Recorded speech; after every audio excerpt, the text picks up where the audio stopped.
കേരളത്തിൽ നിന്നും കയറ്റുമതി ചെയ്തിരുന്ന കയറിൽ പറ്റിപ്പിടിച്ച കരിമണൽ പതിറ്റാണ്ടുകൾക്ക് മുൻപ് തന്നെ വിദേശ വ്യവസായികളുടെ ശ്രദ്ധയിൽപ്പെട്ടിരുന്നു. ഈ പ്രകൃതി നിക്ഷേപത്തിനു മുകളിൽ അന്നു മുതൽ തന്നെ വിദേശ വ്യവസായ താൽപ്പര്യങ്ങൾ കണ്ണുവച്ചിരുന്നുവെന്നതും പരസ്യമാണ്. കഴിഞ്ഞിടെ ഉണ്ടായ സുനാമിയിൽ സംസ്ഥാനത്തിന്റെ തീരദേശത്ത് ധാതുമണൽ വലിയ തോതിൽ അടിഞ്ഞുകൂടി. ഇതോടെ പല വിദേശ കമ്പനികളും വ്യവസായ ഭീമന്മാരും കരിമണൽ ഖനനാനുമതിക്കുള്ള പ്രയത്നം ഊർജിതമാക്കി. ഇതിന്റെ പിന്നിൽ CMRL മാത്രമാണ് എന്ന് ഞാൻ വിശ്വസിക്കുന്നില്ല.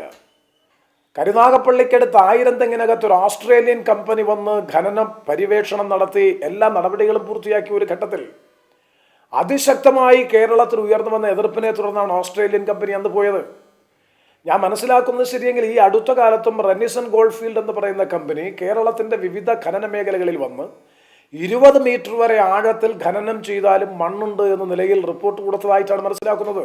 സ്വകാര്യ മേഖലയ്ക്ക് കേരളത്തിന്റെ തീരദേശം തുറന്നുകൊടുക്കുന്നത് വിദേശ വ്യവസായ കുത്തകൾ മുതലെടുക്കും എന്നുറപ്പാണ്.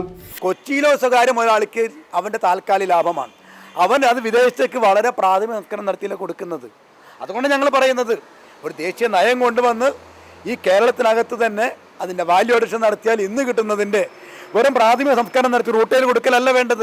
മൂല്യവർദ്ധിത ഉൽപ്പന്നങ്ങളുടെ നിർമ്മാണത്തിന് സ്വകാര്യ മേഖലയെ പ്രോത്സാഹിപ്പിക്കാം എന്നാണ് രാജ്യത്തിന്റെ തീരദേശ ധാതുമണൽ ഖനന നയം. എന്നാൽ ഖനനത്തിനുള്ള ലൈസൻസ് നൽകേണ്ടത് സംസ്ഥാന സർക്കാരുകളാണ്.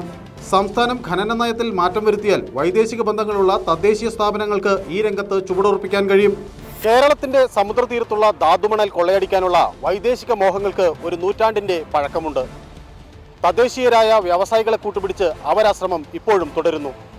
ക്യാമറമാൻ അരുൺ ആലക്കോടിനൊപ്പം ആലപ്പുഴയിൽ നിന്നും മനു ഭരത്, ഇന്ത്യ വിഷൻ.